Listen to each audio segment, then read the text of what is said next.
Was that commercial? Can you hear me now? Okay. Who all has cell phones? I don't have one anymore. We had to turn Not them all off. anymore. We I think figured mine is turning radioactive. That's good to know.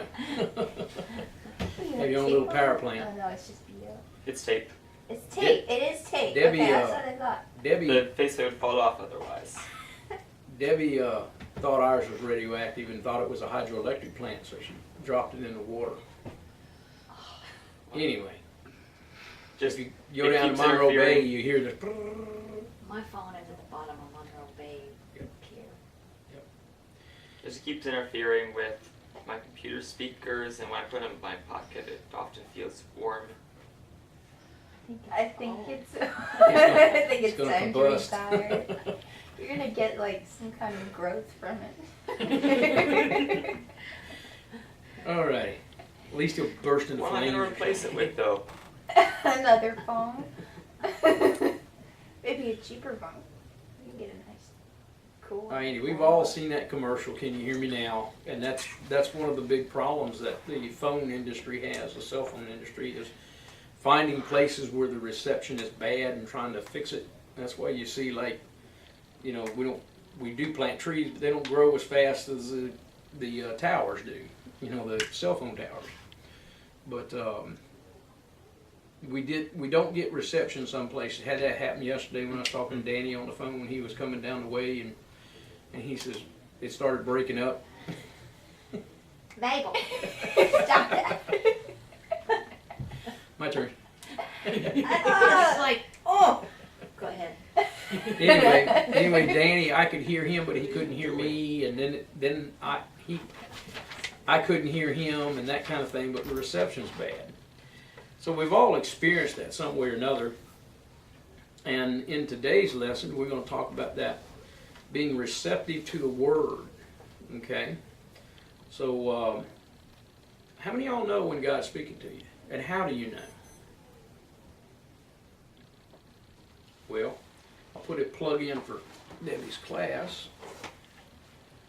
Discerning the voice of God. Okay. Now this was just coincidental. I don't think it's by accident, but I don't think they know that's what we're doing on Sunday on nights. Sunday night. If you're interested in finding out how God speaks to you, we're going to talk a little bit about it today. But anybody here, how does God speak to you? Anybody want to share? Well, I know that he speaks to me in a couple different ways. Okay. Some ways that would frighten a lot of other people, still frightens me, but you just learn the deal.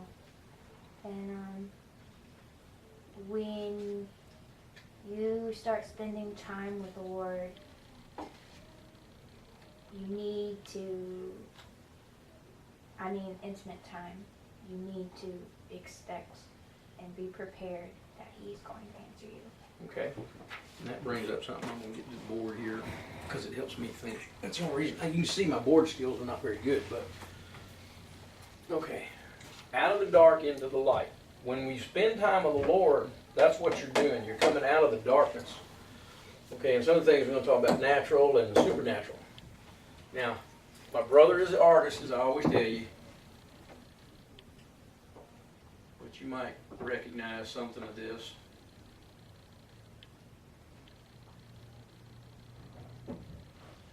Okay, what does that look like? Highway phone. A highway tunnel, okay.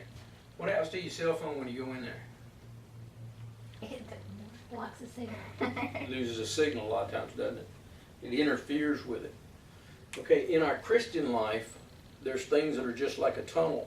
So we kind of try to avoid talking during this, don't we? And can you think of anything that might be a tunnel in our Christian life that would interfere with God speaking to us?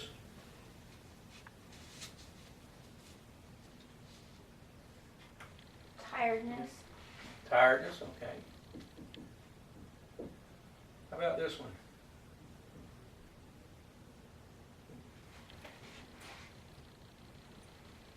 How about this one? And when I say this, I'm talking about the wrong kind of party. If you're out there still living in sin and you're enjoying it, God's not going, he's going to have a hard time talking to you. If you're doing it, if you're still hanging out with the old friends when you were a sinner and you're not a mind of converting them or being a good witness, then you should get new friends. Okay, that's what I had to do. All my friends, I had to get rid of them, really. They even did.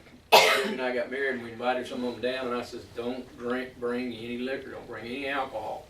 And what they do, because that's what the big thing, our big common thing was to sit around and drink. What they do, they brought it. I had to tell them to leave. I said, look, you guys disrespected me, so you dishonored me in front of my new wife, so you guys got to go. You know, we still talk, but I don't hang out with them anymore.